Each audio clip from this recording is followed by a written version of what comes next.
Now the flood has disappeared. Here, this was where the big river was. But now back to that. You can see my niece is upset. My niece is upset. She is crying. She is upset. She misses the water. Have a look at that. There's the water. There's that roundabout where all the water used to be. It's gone right down that drain just over there. They got a field to that water. We found the rest.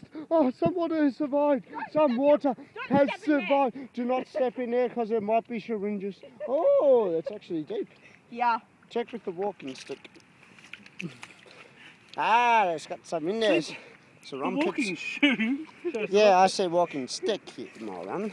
Oh, hang on, Nick. Ah, you're going to be an idiot. You want me to put it on YouTube? Yeah, why not? Okay. You see how many hits it gets. Ronnie takes a leap. That's going to be... Well, oh, the shoes are still up there. When are they ever going to leave? Let's go play on the swim. I think it's ta-ta for now.